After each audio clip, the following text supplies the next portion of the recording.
Hello বন্ধুরা, আশা করি তোমরা সবাই ভালো আছো আর লাঞ্চ করে নিয়েছো। আজকে পয়লা বৈশাখ, তো সবাইকে জানাই পয়লা বৈশাখের অনেক শুভেচ্ছা। বড়োদেরকে প্রণাম আর ছোটোদেরকে অনেক ভালোবাসা ও শুভেচ্ছা। তো আমার আজকে লাঞ্চের মেনুতে আছে প্রথমেই গরম গরম ভাত,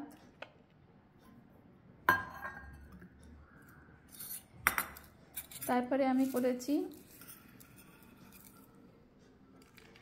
নিম পাতা ভাজা বড়ি দিয়ে। এই গরমে নিম পাতা, করলা এগুলো খাওয়া খুব ভালো। জানি আজকে পয়লা বৈশাখ, তবুও করেছি নিরামিষ রান্না। তারপরে আছে কুমড়ো দিয়ে আর ছোলা দিয়ে ছেচকি, আর আছে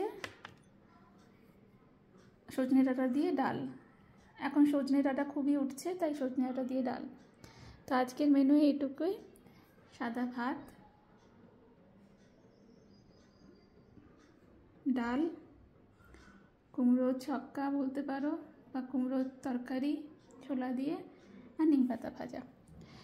জানিও যে তোমাদের আমার ভিডিওগুলো কেমন লাগছে। যদি ভালো লাগে প্লিজ লাইক কমেন্ট শেয়ার করে দিও আর সাবস্ক্রাইব করতে ভুলো না। আজকের মতন এইটুকুই, একটা নতুন রেসিপি নিয়ে আবার আসবো। তো keep smiling, be happy and have a good day.